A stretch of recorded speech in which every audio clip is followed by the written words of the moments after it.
वाशिम जिल्ह्यातील कामरगाव येथील पीएम श्री जिल्हा परिषद शाळेत एक धक्कादायक प्रकार समोर आला आहे।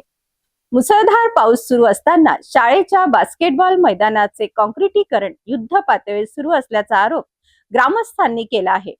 वारंवार सूचना देऊनही काम थांबवण्यात आले नसल्याने शासकीय निधीची उघडपट्टी होत असल्याचा आरोप इथे व्यक्त केला जात आहे। वाशिम जिल्ह्यातील कामरगाव येथील पीएम श्री जिल्हा परिषद शाळेच्या आवारात सुरू असलेल्या बास्केटबॉल मैदानाच्या कामावर आता गंभीर प्रश्न उपस्थित झाले आहे। कारण रिमझिम आणि अधूनमधून होणाऱ्या मुसळधार पावसातच मैदानाचे काँक्रिटीकरण सुरू असल्याचे समोर आले आहे।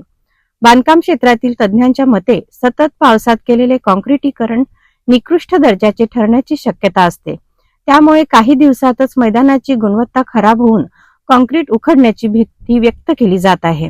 स्थानिक ग्रामस्थांनी हा प्रकार लक्षात आल्यानंतर शाळा प्रशासनाला 2 ते 3 वेळा सूचना दिल्याचा दावा केला आहे। मात्र या तक्रारीमुळे दुर्लक्ष करत काम पूर्ण वेगाने सुरूच ठेवण्यात आल्याचा आरोप आहे। विशेष म्हणजे या कामाबाबत विचारणा केली असता शाळेच्या प्राचार्यांनी ठेकेदार गुजरातचा असल्याची माहिती दिली। मात्र ठेकेदाराचे पूर्ण नाव काय याबाबत स्पष्ट उत्तर देऊ शकले नाहीत।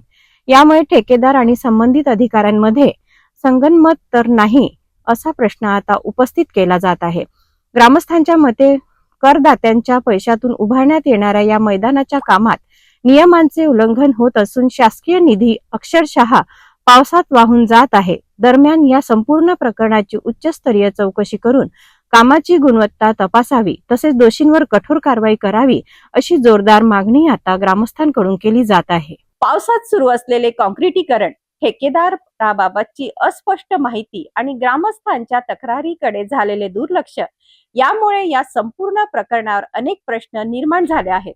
आता प्रशासन याची गंभीर दखल घेणार का आणि शासकीय निधीच्या कथित उधळपट्टीला आळा बसणार का याकडे आता सर्वांचे लक्ष लागले आहे।